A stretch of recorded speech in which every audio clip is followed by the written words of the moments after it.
Magandang gabi po sa inyong lahat. Ang topic po natin para sa mga magulang.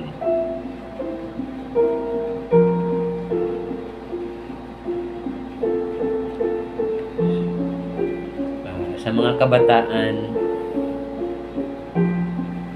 na may mga magulang pa, may mama pa, may nanay pa, may tatay pa, may papa pa. Naway po pagnilayan po natin kung ano ang itinataguyod ng isang magulang sa inyo, mga kabataan. Panahon na para mahalin nyo ang magulang nyo habang sila'y nabubuhay pa sa mundong ito. Napakahalaga po ng may magulang. Ang iba po, wala nang magulang, wala nang nanay, wala nang tatay, hindi na kompleto.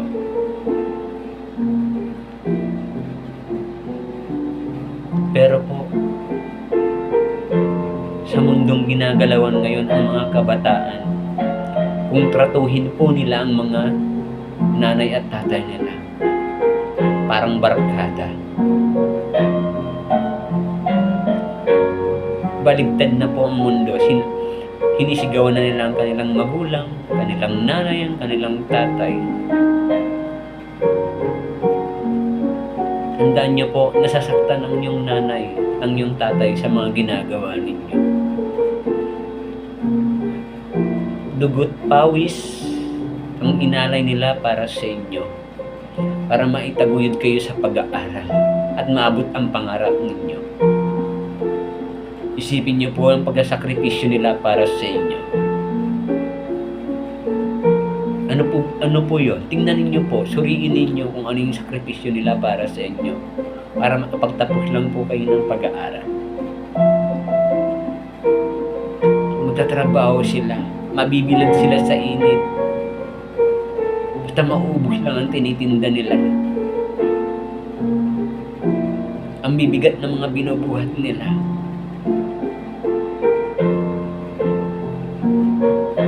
Pero ang kanilang mga anak pasaway,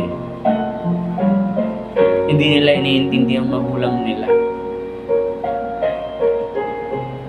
Pang sarili lang nila ang gusto nila.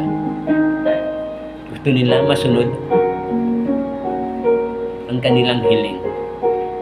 Pag hindi nasunod ang hinihiling nila na maibili ang gusto nila, magtatampo pa sila.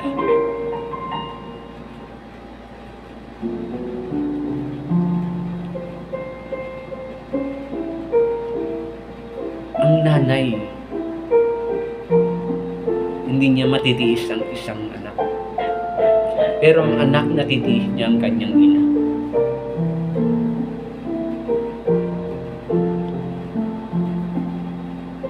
Maraming kabataan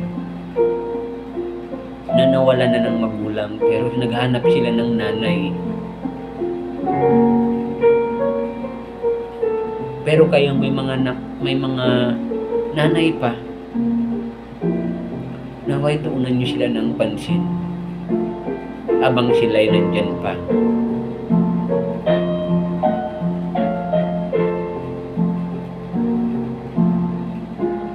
Pagising sa umaga, ihanda na yung pagkain nyo, ang baon nyo. Babangon na lang kayo para mag-almusal, maligo, at papasok sa eskwela.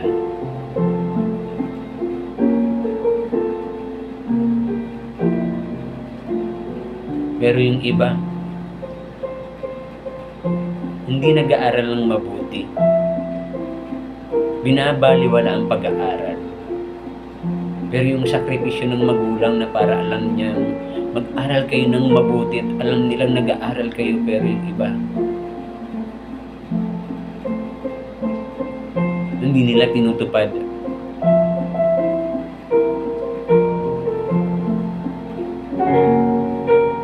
Ang tatay, ang papa, haligi ng tahanan. Naway siya ang nagsasakripisyo sa lahat. Na para maabot niyo yung minimithi ninyong pangarap sa buhay. Makapagtapos kayo. At sana para makabawi kayo sa kanilang hinakripisyo.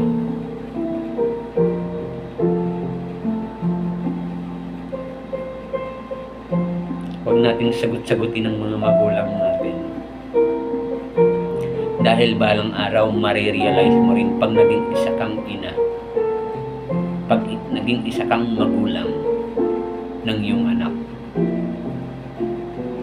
Doon mo na maiintindihan. Doon nga lang tayo iiyak pag wala na sila. Doon nga lang tayo hihingi ng sorry pag wala na sila. Doon lang natin sila mayayakap kapag nakahiga na sila sa kanilang kabaong. Doon lang natin isisigaw na mahal ka namin. Hindi ka namin kakalimutan. Pero nung nabubuhay pa sila, bakit hindi natin magawa na yakapin sila, bigyan ng flowers, humingi ng sorry, o yakapin? Hindi mas mahalaga pang ibang tao para sa inyo kaysa sa magulang nyo? Baliktad na po ang mundo ngayon. Mas nasusunod na ang mga anak sa mga magulang. Mas natatakot na ang magulang kaysa sa mga anak.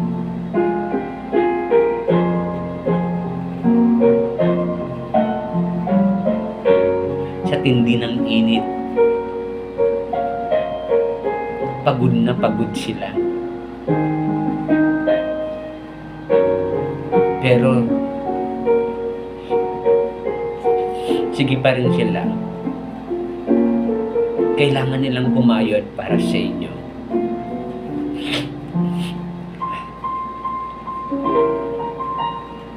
Kaya habang nandyan sila, mahalin natin sila. Yakapin natin sila habang sila'y nabubuhay pa. Kaya sa mga kabataan, gawin niyo po inspirasyon ng inyong mga magulang. Maraming salamat po.